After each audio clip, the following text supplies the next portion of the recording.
Abusia when ene wotumi pa eye bokunto ya ekoso asofa obiantimi ensolve obiantimi engina no Ghana mampanin JDM e de abase nipa obetimi aboa ama wo asolve sa problem yi eye otumfo asante hene osei tutu ono ena obetimi agina sa entokoi ano ama wo asolve according to Ghana mampanin wakasa yebekwa kotie no sedi osi eka ensam no esi efa ye na meseremo ansa na no hu yentie we embra ansa akwa we ye anti asante se bibi bisa once ye antichrist means obi a otan christ it will name so no so ye anti ashanti yes na yentie de wo kan wo say embra ansa about sa ensam na JDM ade ababontin no Entokwa esi Boko is part of the northern regions. Tineti ha. Ye can the whole northern regions ibomua eso chen asante mai. In fact, northern region kwa the capital eye Tamale no eso chen Ashanti region. Oko northern regions na there are so many chiefs also there esroho in the northern regions. And the entokwa esi Boko. Northern regions and him for 8 minutes now say yes solve yankasa your problem. They are calling on Otumfuo. Now so be say entokwa nsi asante memu ema asantini entwe phone enka say we are calling on eye yana to bring peace to the Ashanti region. E be nsi now so mo do so ten asantefo. Mo region no eso ten asante man. More hemfo enso on northern regions so entokwasi you are calling on Otumfuo to bring peace to you.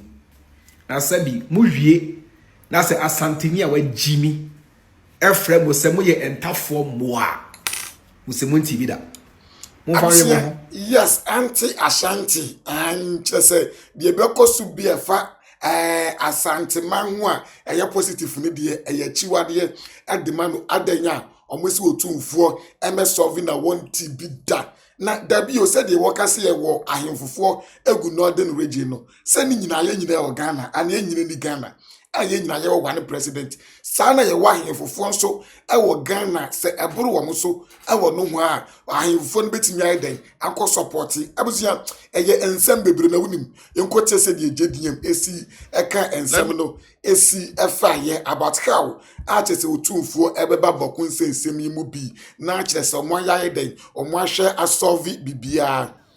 Let me reiterate that we will take all allegations of crime seriously and trigger our security service investigative machinery to go after criminals no matter who they are. But let me state emphatically also that we do not have the resources and time to engage in any game of smoke and mirrors.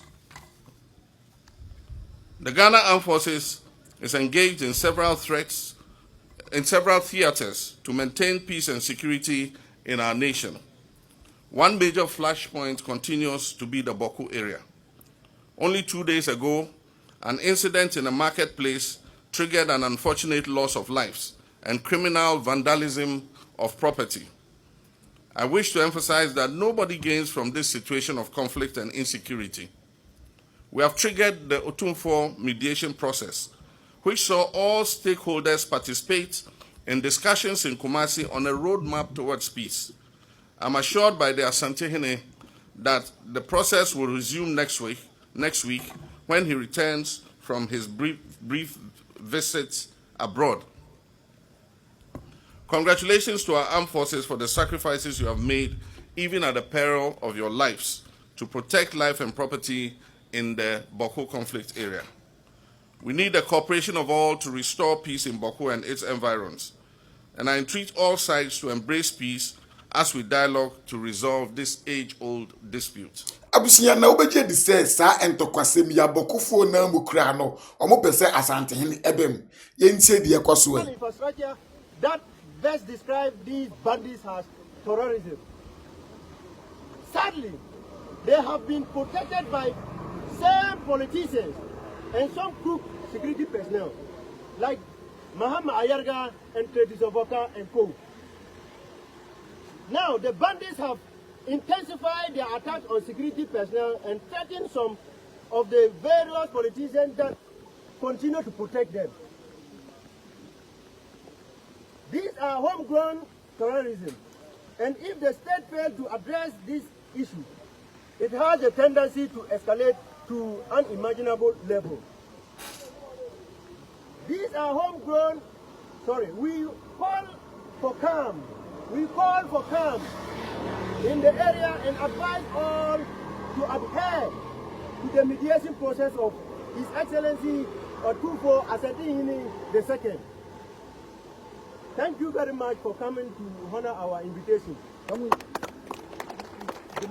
Abusia mampurisifo ne kire se ye kan sembokofo ensensem mi ledi e kire yemu kakra bi yes entokwa no se die sitie ne se die MP Mahama Ayarga wo sisu soja edi agu ntokwa ne mu yes wo meyi e kire yemu kakra bi na utimu se entokwa na koye bibi e wo yes atamfo muti one land ye ntie de ekoso ha se mbra on man in Sasso, a binding to me, so what's the son and crop phone call? No Munda Mon Policy and Kusati, not so much as a crone, baby, and not a lady. Second military in New Crowway. I can buy now. I am military for the next year. The abandoned to Amuja 3 days to begin the all the sun in Nippon, no crop phone, soldiers for the free uncle. Soldiers for the Cody Dramon. Soldier needs to live for Ghana must go. I could need your 1,000. Soldier needs to be water salad, cabbage, atuqua, some you want to walk mass. And you get me Busa say, your dog could do for the cook mass. And you know, couldn't free buyer. It's in your money, yes, woman, you are say, your bassa, you don't move back. Now, your ambassador, you have a pata. Not for you, mom, put upon the scene chain. Not a woman in the first. So, son of penny, dear. Son, you see ever come. So, penny boot to boot, I ever on boot to boot. Penny man to man, I ever on man to man. Penny woman to woman now.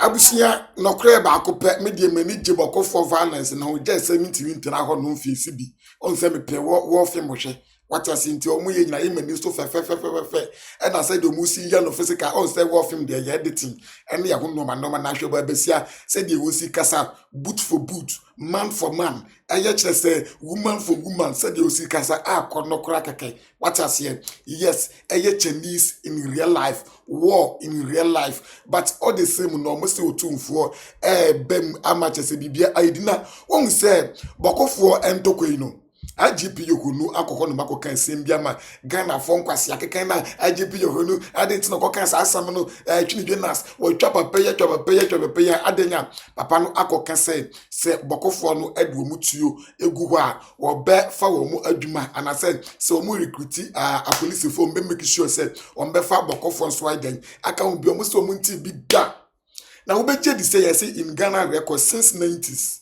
IGP omwaba ko ne chese ho ade ade nyina no bokuntokoi enye tambie ko awo omokunkum wo mo ho saa enomugusu yeden ekunkum wo mo ho awo saa na omose since 90s IGP bie ni ko watu ne nan asi boko afa omuntokoi ho da gise IGP Yohunu wono ana watimi ateki sa step na abusuya Ghanafo anya wo mo ho ekeka sabi excuse me to say o mo keka nkwase asem what as here yes because adia since 90s na mo bi kura ye mo o IGP bientu ni nansi whether because when ana won fa ne nkwan enkobo game e wo bokofo ya sa adwene ni o mutirim o se we di adwene ni o mutirim because how so what wo mo se ye pese kunkum ye ho eya asem enti IGP bia ni ho a abusia like na o pese wodi ne ho kwato owom na hwe Yohunu ekoho no na anu ya enye nyame ena bua na ankade betia ne se agenkwa wada na nkomukum no ewo ho no mu shutu de cars nyina na we enti ese ono nko ani IGP since 90s watimi ayeden akọ eho no IGP yes ono nko an ye follow the besi bia and the bebremu e ye no platform yi eso so far the omo pese otumfo eyeden eba mu bi wo somfo amazing aka talk too much eni mame fa wo ense ahase ye